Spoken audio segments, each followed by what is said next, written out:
I'm Caitlin Johnson. I'm a functional medicine dietitian and the creator of PCOS Fertility Nutrition.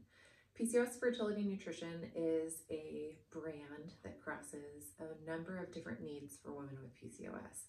We don't only deal with fertility. We help women thrive with PCOS, fall in love with their bodies again, learn how to support their body and fuel their body, and move to a point where hormones are working for them and not against them.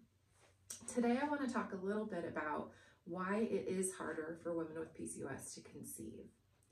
Now, with PCOS, many of us experience something called insulin resistance. And insulin resistance affects your whole body, except it doesn't affect your ovaries. Your ovaries never become insulin resistant. So while the rest of your body's struggling to get the message at the cellular level for insulin to come touch the cell and have the cell open up and take in energy, your ovary's like, I get that message all the time. And it opens up and it takes in all the energy. And it makes your ovary incredibly efficient at making testosterone. Yep, your ovary is what makes testosterone. So when your ovary gets all this flood of information of all the insulin coming at it, it pumps out tons and tons and tons of testosterone. Do you know what does that in the ovary? The little baby follicles, the ones we want to turn into an egg to be ovulated. And that testosterone hangs out in the ovary, and it also floods your whole body and does all the things that testosterone does.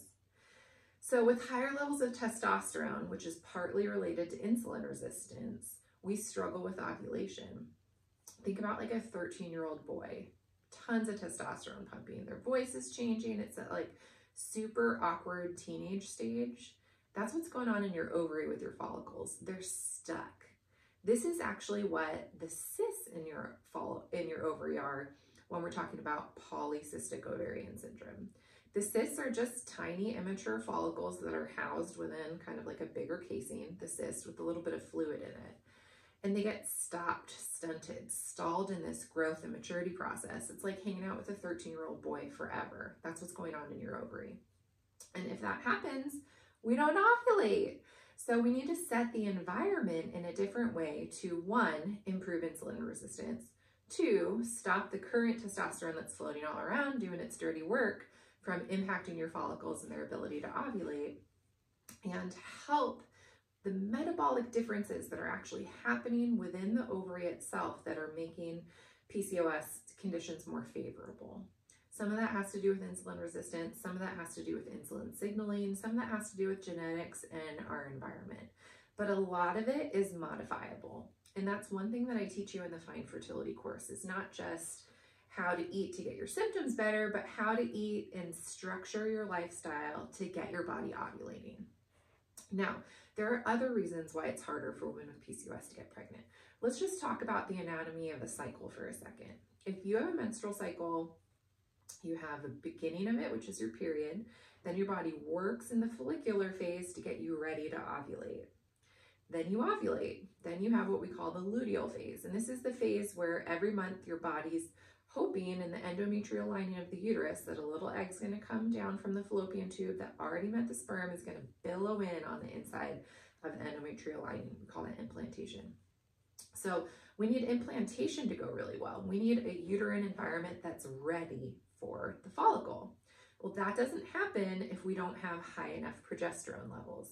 And progesterone levels can be decreased in women with PCOS. I didn't realize how often this happens until I started seeing so many women with PCOS trying to get pregnant. And I would tell you that this is one of the #1 causes I see women struggle to get pregnant if it's not an ovulation issue.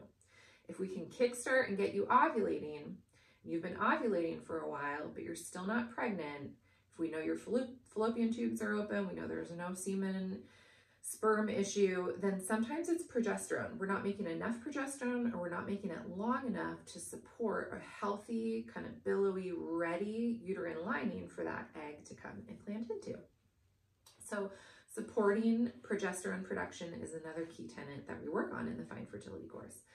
But now that we've talked a little bit about the anatomy of a cycle, every cycle that has a bleed should also have either ovulation or pregnancy, right? You bleed, you start getting an egg ready, the egg comes out, you either have an egg that doesn't get fertilized and you end up in your period, or you have an egg that's fertilized and you end up pregnant. So what happens if we don't have the egg? Or what if the egg takes longer to come? Okay, so let's say you have 2 or 3 period bleeds a year. If you're ovulating in those cycles, and that's a big if, you may not be, but if you're ovulating in those cycles, you have 2 or 3 chances in an entire year to get pregnant, okay? What if we could get you ovulating every 40 days, every 30 days? We're increasing the chances and opportunities you have to get pregnant because sex timing matters. If you only ovulate 2 or 3 times a year, you have 10 to 15 days max that you're pretty much fertile in the whole year. So making sure that you time sex within that window of time becomes really important. Well, what if you ovulate every 30 days? You get 12 chances in a year to get pregnant. 12 times 5 is 60. You have 60 days in an entire year that you could get pregnant, okay? So see how ovulating and ovulating more frequently matters to increase your chances? See how we want those ovulations to be really robust and your egg quality to be great, so you're making enough progesterone so that you can get pregnant, so that we can impact that uterine lining. See how none of that matters if you're not ovulating at all? Many women I work with are kind of in that category. They got put on birth control when they found out they had PCOS, got told to come back when they're ready to get pregnant. In that span of time, life happened. They went to college, they started a career, they met their partner, and now they're ready to have children, but they haven't addressed any of the metabolic issues that are a part of PCOS. So we have to start there. We have to start with your metabolism. We have to start with insulin. We have to start with how your liver's processing things so that it can make enough of a protein that turns off testosterone. That protein is called sex hormone binding globulin. Does this sound like alien talk? A foreign language? I'm sure you know what period, bleed, and ovulate mean. Maybe you've heard testosterone and androgens. But if this is like, girl, she speaks my language, I know I need to learn more about this, then you really need to consider joining the Find Fertility course. We just opened the course yesterday for this round, January of 2023. And I'm really excited to announce that if you sign up in the next couple days, you're also going to get $50 worth of supplements to help treat your PCOS. We would choose those after I get to know you a little bit. We look at your symptom questionnaire. I learn a little bit about your cycle, especially if you have lab work, that I can review that so that we can choose supplements that are designed perfectly for you. And you're going to get 6 months free in the PCOS app. And you know what? In the PCOS app, you can log into the Find Fertility course. So like in your pocket, anywhere you go, as long as you have access to the internet, because you will, well, in your pocket, anywhere you go, you actually can use cellular data. Anywhere you have service, you can work through this information. You can listen to it anytime. You can drive in your car. There's an exclusive podcast that is only on the PCOS app. So you have 6 months free in the PCOS app. You can log into the course. The course is 12 weeks long. You never lose access to what's in the course. You always have access to the Find Fertility course. And within the Find Fertility course, you also have access to me, fertility dietitian, functional medicine dietitian, PCOS woman myself, 3 naturally conceived babies, born at home. I know so much about the fertility space, the perinatal space, the postpartum space, and I am connected in the community and can always give you resources or a head start in other areas that maybe are not my expertise. So I hope that you'll join us. I hope that you learned something in this YouTube episode on PCOS fertility and nutrition. It's a new channel and we're working out the kinks here, but I'm so excited you're here. I hope that you see that this is my life's work and my passion, and I am ready to help you find fertility and get pregnant with PCOS.